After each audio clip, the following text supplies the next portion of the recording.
Praise the Lord. இன்றைய நாளுக்குரிய வேத வசனம் ஏசாயா 49வது அதிகாரம் 2வது வசனம். அவர் என் வாயை கூர்மையான பட்டயமாக்கி தமது கரத்தின் நிழலினால் என்னை மறைத்து என்னை துலக்கமான அம்பாக்கி என்னை தமது அம்பரா துணியிலே மூடி வைத்தார். அன்புக்குரியவர்களே, இந்த அருமையான காலை வேளையிலே அருமைநாதர் இயேசு கிறிஸ்துவின் இனிய நாமத்தில் உங்களை வாழ்த்துகிறேன். கர்த்தர் தந்த நல்ல வசனத்திற்காய் கர்த்தருக்கு நன்றி செலுத்துவோம். அவர் நம்முடைய வாயை கூர்மையான பட்டயமாக்குகிறார். கூர்மையான பட்டயம் என்று சொல்லும்போது கர்த்தருடைய வேதம் ஜீவனும் வல்லமையும் உள்ளதாயும் இருவரமும் கருக்குள்ள பட்டயமாய் காணப்படுகிறது. அது எந்த விதமான எல்லா விதமான தீமையும் வேறறுக்கக்கூடியதாய் காணப்படுகிறது. தீமையை வேறறுக்கிறதாய் காணப்படுகிறது. அதே நேரத்தில் நன்மையான வார்த்தைகள்லாம் நம்மளை பலப்படுத்துகிறதாய் காணப்படுகிறது. எல்லா இருதயத்தின் நினைவுகளும் தீய நினைவுகளை வேறறுத்து யோசனைகளை அது தீர்மானிக்க கூடியதாய் இருக்கிறது.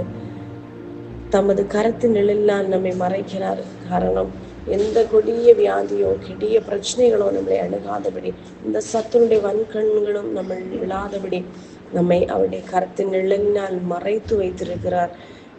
துலக்கமான அம்பாக்கி. பாருங்கள், யோசேப்புடைய வாழ்க்கையிலே பலவிதமான சூழ்நிலைகள் வந்த நேரத்திலும் யோசேப்பு கனிதரும் செடியாய் காணப்பட்டான். அவன் நீரூற்றண்டையில் கனிதரும் செடியாய் காணப்பட்டான். வில் வீரர் அவனை வண்ணவடிவாக்கினது. அவனுடைய வில் வளையாமல் இல்லைனால் அவனுடைய வில் உறுதியாய் நின்றது.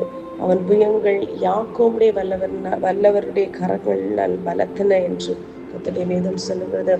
ஆகையால் இந்த நாட்களிலே நாமும் கர்த்தருடைய வேதத்தோடு சேர்ந்து நிற்போம். கர்த்தரும் நாமாகிய பந்தம் கூடும் போது நம்முடைய வில்லும் உறுதியாய் நிற்கும். காரணம், எந்த சூழ்நிலை வந்தாலும், எந்த சத்துரு வந்தாலும், எந்த பசியோ பட்டினியோ வியாகுலமோ துன்பங்களோ துயரங்களோ வந்தாலும் கர்த்தரின் அன்பை விட்டு நம்மை பிரிப்பது யார் என்று சொல்லத்தக்கதான விதத்தில் இந்த நாட்களிலே வேதத்தை நேசிப்போம், மற்ற வசனங்களை தியானிப்போம், அவரில் அன்பு கூறுவோம், அவரோடு இணைந்து வாழ்வோம். கர்த்தர் தாமே உங்களை ஆசீர்வதிப்பாராக. ஆமென். God bless you all.